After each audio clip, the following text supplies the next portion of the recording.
Homme nommé Stan, qui m'a convaincu de passer la soirée avec lui à écouter les vagues de l'océan qui venaient se briser contre les falaises. Nous avons fini par nous endormir dans une salle de massage, blottis l'un contre l'autre pour nous tenir chaud, sans que cela fonctionne vraiment. Sur la côte du Pacifique, les vents peuvent être très violents, et même avec nos corps serrés l'un contre l'autre, nous avons cru que nous allions mourir de froid. À bien y penser, cela aurait solutionné mon dilemme au sujet du suicide sanglant. Si Stan n'avait pas été aussi adorable, et si je n'avais pas cherché aussi désespérément à oublier l'idiot qui m'avait écarté de sa vie comme un vulgaire emballage vide de Doritos, j'aurais certainement trouvé une excuse pour aller réintégrer mon sac de couchage bien isolé. Mais je suis restée jusqu'au lendemain matin, quand les premières lueurs de l'aube ont révélé que pendant tout ce temps, il y avait un chauffage d'appoint près du tapis sur lequel nous étions blottis. Un chauffage d'appoint que nous aurions pu allumer et utiliser pour nous réchauffer. En résumé, voilà le sujet de ce livre. Il y a un chauffage d'appoint, ou plutôt une énergie invisible, qui était à notre disposition pendant tout ce temps, et nous n'avons pas pris la peine de le faire fonctionner. La majorité d'entre nous ne savons même pas que le chauffage d'appoint existe. Pour nous, la vie est comme un coup de dé. C'est la vie.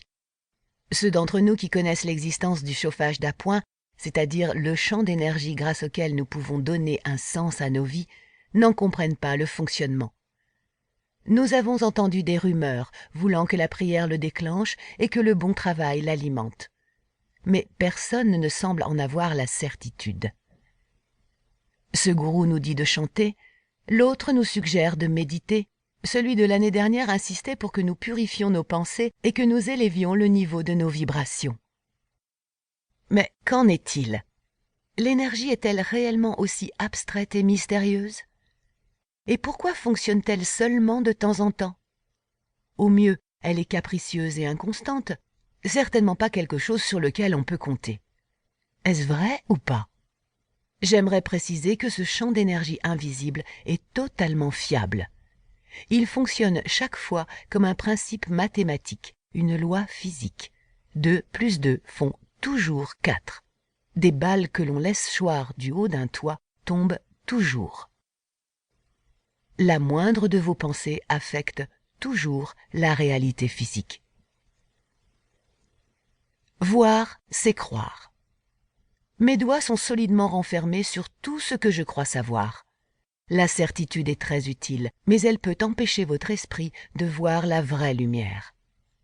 David O. Russell, réalisateur.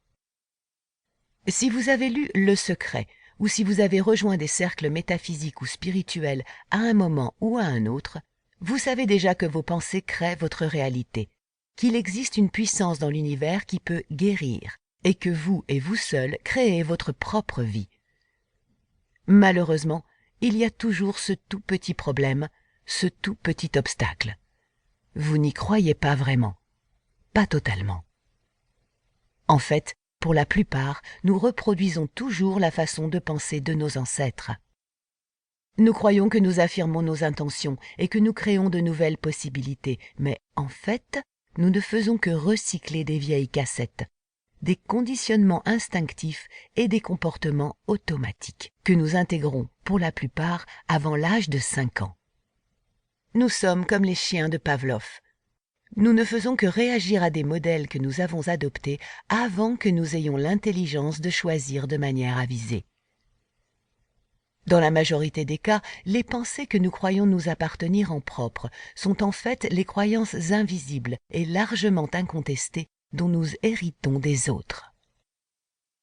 Ainsi, nous opposons nos pensées positives à nos anciennes pensées. Autrement dit, notre conscience, cette force qui affecte toujours la réalité physique, a été détournée. Peu de temps après avoir obtenu mon diplôme universitaire, avoir trouvé un emploi et avoir commencé à voler de mes propres ailes, j'ai remarqué que j'entretenais quelques pensées négatives au sujet de mes finances, qui retenaient toute mon attention. J'ai alors pris conscience que je m'inquiétais parce que je craignais de manquer d'argent, ou parce que je me demandais si je pouvais m'offrir le nouveau vélo dont je rêvais ou le nouvel ordinateur dont j'avais besoin. Un jour, au cours d'une séance. Pour continuer à écouter ce livre audio gratuitement, cliquez sur le lien dans la description et vous pourrez l'écouter en entier sans frais grâce à l'essai de 30 jours d'Audible.